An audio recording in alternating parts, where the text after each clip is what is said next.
What's up guys, it's Wasabi and I'm back with another review. Today we have a mouse that was highly requested by you guys. I do apologize that I could not get my hands on it sooner for a review, but it's here and I gotta say Lamzu really outdid themselves with this one. That's going to leave a scar. Just so you know, this video is not sponsored. These are my thoughts and my personal experience with the product. Today we have the Lamzu Maya. Before we go any further, here's a quick look at the packaging because that's what you pay for too. So the first thing you get is the mouse itself, and this looks so good. Look at that, it's so clean. I'll get more into it later, but man, this looks pretty good. Of course, you get a USB wireless receiver, and like with all Lamzu mice, you get this really nice pouch. Inside the pouch comes with the instruction manual and this USB-C cable that's in the same color as the mouse itself. Very nice and bendy. The dongle adapter for this colorway comes in this black color, and its design is the same with all Lamzu mice. Of course, you get a whole assortment of accessories. Extra skates, they include this sticker to seal the bottom side of the mouse in case you want to protect it from any dust or dirt getting into the mouse. A set of grip tapes with cutouts for the side buttons as well, and that's pretty much all that's included with this mouse. So before I carry on with this review, I'm gonna set some expectations here so you guys know where I'm coming from. Lamzu is a small Chinese company and they've gained the favor of a lot of gamers in more recent years. They started off with the Atlantis line, which is their claw grip mouse, and the Lamzu Thorn, which is their line of ergonomic mice. And this is the Lamzu Maya, which is their third addition to their lineup. The Lamzu Maya is available in 4 color options. It's available in black, red,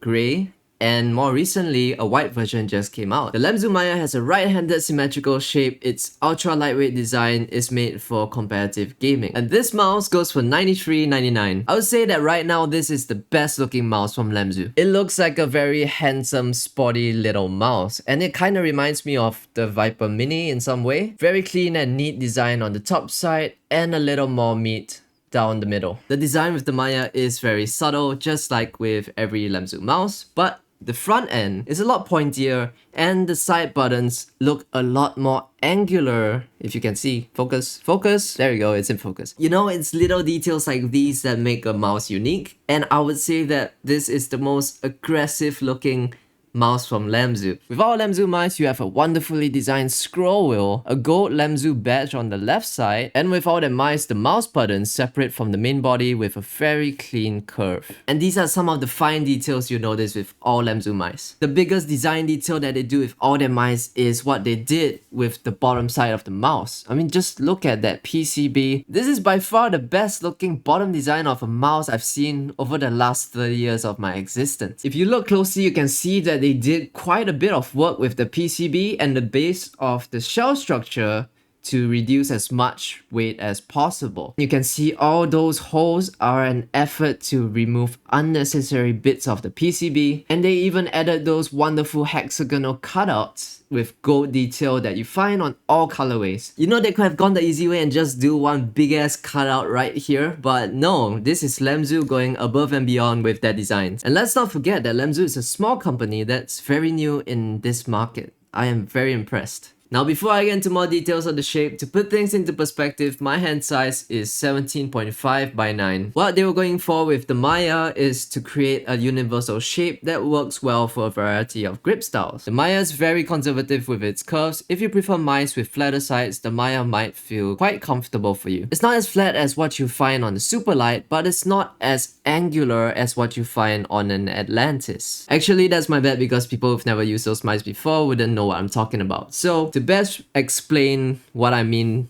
by the sides is that it curves ever so slightly, just enough for your thumb to sit nicely. And it's flat enough on its sides so that you have great amount of control and comfort with a fingertip grip. This is a very balanced shape for a mid-hump mouse. But I have to say that it's not my favorite hold on a mouse, and that's because I find that the rear end sticks out a little too much. It makes my hand feel a little too stretched out and not have such a confident grip on the mouse. If it was a little shorter and rounded off towards the end, I would have a much better grip on the mouse. But really, that's just me and how I feel about the back end of the mouse. Your experience might be different. So the Lamzu Maya is designed to be a universal shape to work with all 3 grip styles. With a relaxed claw grip, it's a very nice, comfortable mouse to use. With a claw grip or aggressive claw grip, It feels not the most comfortable, and that's because of the high mid-hump of this mouse. The palm grip feels fine on this mouse, but again, my hand size is 17.5 by 9, and this is a small mouse. I don't normally palm grip a symmetrical mouse. I usually save that grip style for ergonomic mice. And with the fingertip grip, this mouse feels just fine. But again, I do feel that the back is a little overextended. Using a fingertip grip, it tends to bump into my palm a little bit too much, but that is just my hand size. So for anyone with a larger hand size, I'm pretty sure you can comfortably use a fingertip grip with this mouse. Stated weight on the website and the packaging is 45 grams. What I have with my unit is 45.5. That's really not bad. The coating on the Lamzu Maya is very smooth. It's not as chalky as what you find on previous Lamzu mice, but some people may find this a little too smooth. For me, with my experience, when my hands get a little wet, it gets very grippy with this coating. For people with dry hands, I imagine that this would feel a little too smooth, but they did include a set of grip tapes that you can try out and see if it helps. Personally, I don't feel a need to use grip tapes on this one. It's a decent enough grippy coating, and the slight curves on the side gives you enough grip to hold comfortably and confidently. There's a total of 6 programmable buttons on the Lamzu Maya: the left and right mouse click, scroll click, 2 side buttons, and the DPI button, which you can program as well. On the Lamzu Maya, you have the Huano blue shell pink dot switches, and I did reach out to Lamzu to ask why did they put mechanical switches on this one when their previous release, which is the Lamzu Thorn, they put optical switches on that one. So they said that a lot of people preferred the tactile feel of the mechanical switches, and the Maya being a universal shape, they wanted it to be used by a majority of people, so they went that route. The switches are clicky, but there is quite a bit of hollowness to the click, and my guess is because of this mid-hump design with a lot of space right here. Compared to some mice with a flatter front end like the Atlantis Mini, which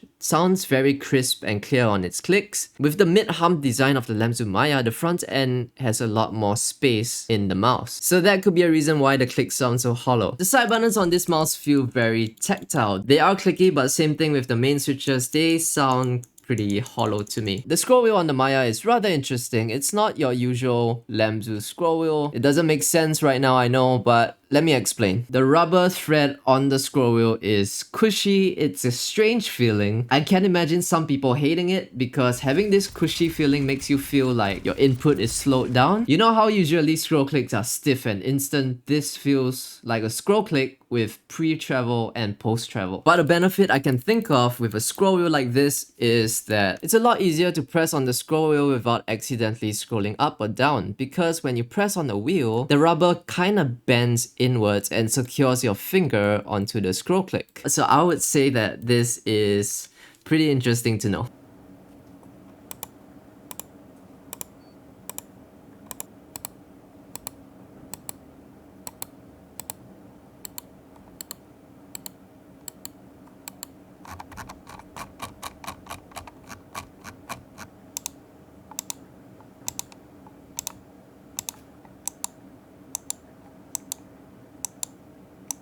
So with the Lamzu Maya, you get the PAW 3395 sensor, and this is the standard for high-performance gaming mice. I've never had issues with the PAW 3395 sensor. It has motion sync and goes up to 26,000 dpi. So the software of Lamzu is very straightforward. You can program each button to do different things. You can adjust the debounce time from 0 to 20 milliseconds, and you can set for different profiles. In this setting, you can adjust the DPI accordingly. You can select the polling rate. However, you can only select 2000 and 4000 with the 4K dongle, which is not included with the mouse. At 1000 Hz, you can select high powered or low powered mode, adjust the lift off distance. Peak performance, from what I understand, is a battery saving function that kicks in according to the time you set. And you can toggle motion sync on or off. The software allows you to set macro functions and update your mouse and dongle. Polling rate with the standard dongle that's included with this mouse goes up to 1000 Hz. If you want to go any higher, 2000 or 4000 Hz, you gotta get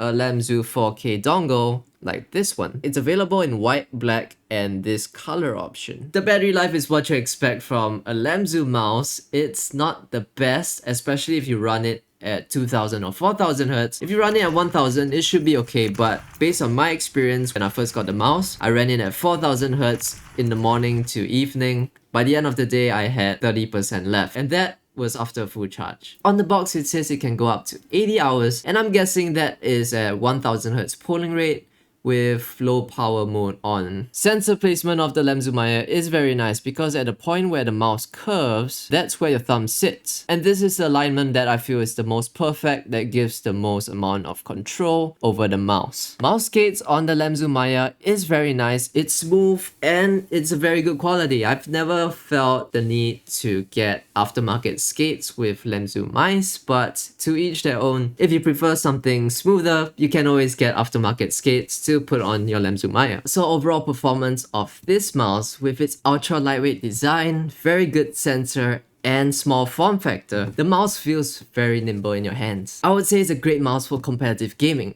But something you need to know if you're coming from mice of a heavier weight and this is your first time experiencing something this light, you'll find yourself overcompensating your aim quite a bit. It takes some getting used to, but once you get a hang of it, this would feel very nice for you. So in conclusion, what are some of the things that I like about this mouse? The size and shape of the side buttons are very nice. For some reason, gaming mice of this size or similar sizes to this, they make the side buttons very thin and very small. And you know, with side buttons like those, they don't feel very nice to press, but with the buttons on the Lamzu Maya, these are pretty large and they are nice and tactile, and they do extend out of the main body by quite a bit. So this is a nice touch for a mouse of this size. For a mouse of only 45 grams, this feels very solid. There are no loose bits or any rattles inside of the mouse. When I shake it like this, I can tell that this is very well put together. The QC they did with the Lamzu Maya is pretty fantastic. And this is such a nice gray color for a mouse. Just to share, this gray colorway reminds me of one of the color options for a Porsche 911, and they call it a chalk gray, and that is such a nice color for that car. This color just reminds me of that. And I would say gray is a great colorway for anything tech related because with a white colorway, after the coating wears off, it tends to get a bit yellow.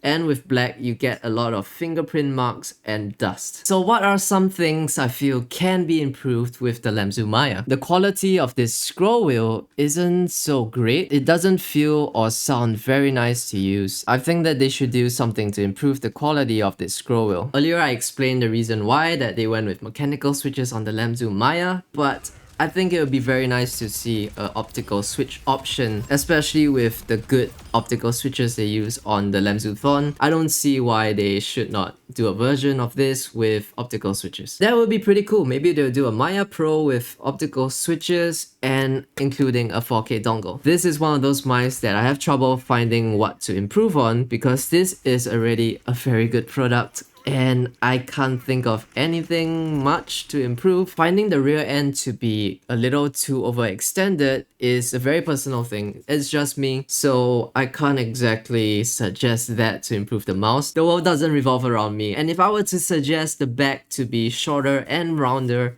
then it wouldn't be such a universal shape anymore. With our Lamzu mice and the Maya is no different. You get a lot of value out of each mouse. They always include a lot of good accessories that make you feel like you're getting more than what you pay for. And the great thing I must say about Lamzu is that with every product they release, they are always improving their quality and their design. So here are 3 simple reasons why I would get the Lamzu Maya. Reason number 1, ultra lightweight 45 gram mouse at only $93.99. Reason number 2, build quality and latest design. I won't be surprised if they start doing refresh of the Atlantis and the Thorn to follow something a bit closer to what you see here. And reason number 3, this is one heck of a good looking design. I don't feel like it's the best mouse for me, but it's not a bad mouse at all. This is a very good mouse as an ultra lightweight option. I think for the start of this brand new line of mice, this is a very good job, and I cannot wait to see what they do with a V2. As always, if you have any questions about the mouse, feel free to drop a comment and I'll make some time to get back to you. Thank you everyone, don't forget to like and subscribe, and I'll see you in the next video.